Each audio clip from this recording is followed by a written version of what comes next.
તો ખાડી દેશ કુવૈતની એક ઇમારતમાં આગ લાગતા 40 ભારતીયોના મૃત્યુ થયા। કુવૈતના મંગાફ શહેરમાં આવેલી એક ઇમારતમાં આગ લાગી, જેમાં કુલ 49 લોકોએ જીવ ગુમાવ્યા છે।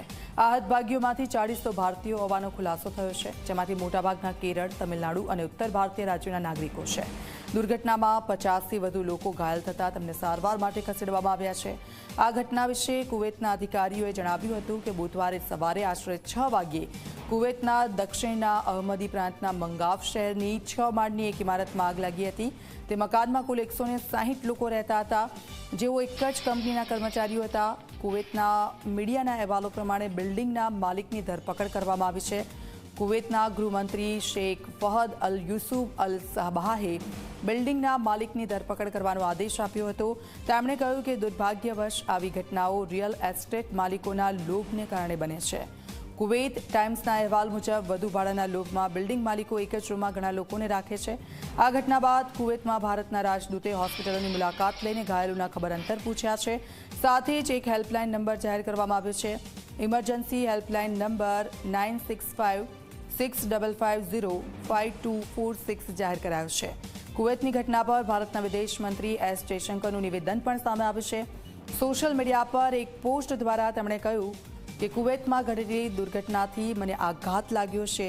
ત્યાં લગભગ 40 લોકોના મોત થયા છે। અમે વિગતો બહાર આવે તેની રાહ જોઈ રહ્યા છે। ભારતીય રાજદૂત ઘટના સ્થળે રવાના થઈ ગયા છે। જેમણે પરિવારજનો ગુમાવ્યા તેમના પ્રત્યે મારી સંવેદના છે। આ સાથે વિદેશ રાજ્યમંત્રી કીર્તિવર્ધનસિંહ કુવૈત જવા માટે રવાના થઈ ચૂક્યા છે। કુવૈત દુર્ઘટનાનો ભોગ બનેલા ભારતીયોને મદદ કરવાના અને મૃતદેહોને ભારત પરત લાવવાના મિશનમાં તેઓ લાગી ગયા છે।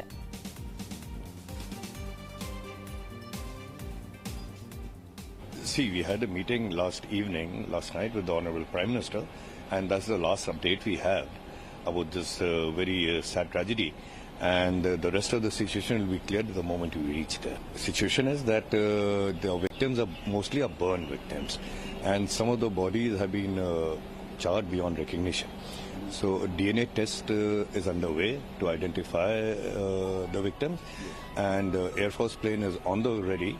And as soon as the bodies are identified, their kin will be informed, and our Air Force plane will bring the bodies back. The latest figures that we had last night, the casualty figures are around 48-49, out of which 42 or 43 are believed to be our countrymen Indians.